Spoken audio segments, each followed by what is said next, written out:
जगातल्या सगळ्या अर्थव्यवस्था या त्या ठिकाणी त्या काळामध्ये असतात. जगातले सगळे बिझनेसेस असतात. If you have to be relevant in economic world you have to be there. मुळामध्ये आपण म्हणालात ते खरं आहे, छोटंसं गाव आहे डावोस, पण 2-2 दिवस येऊन ट्रम्प राहतात. जगातल्या सगळ्या अर्थव्यवस्था या त्या ठिकाणी त्या काळामध्ये असतात. जगातले सगळे बिझनेसेस असतात. If you have to be relevant in economic world you have to be there.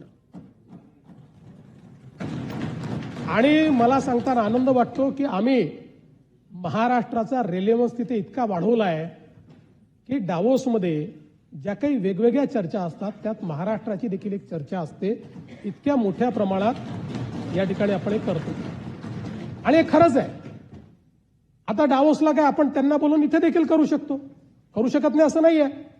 पण साधारणपणे ज्या ठिकाणी फॉरेन इन्व्हेस्टर्स असतात त्यांची अपेक्षा असते की आपण हे डावोसला केलं पाहिजे. कारण डावोस वर्षातला एक असा इव्हेंट असतो की आजूबाजूच्या सगळ्या युरोपियन देशांमध्ये हे जे सगळे फॉरेन बिझनेसेस असतात हे आपली अॅन्युअल मीटिंग ठेवतात आणि म्हणून त्यांची अपेक्षा असते की डावोसला केलं तर आमचा रिप्रेझेंटेटिव्ह कोणीतरी राहील.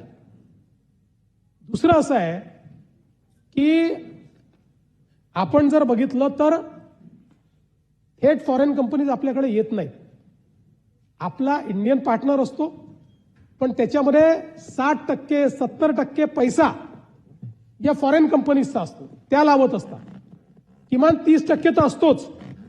आणि आपण हा निर्णय केला होता की ज्याच्यामध्ये फॉरेन इन्व्हेस्टमेंट नाही तो आम्ही करार डावोसला करणार नाही.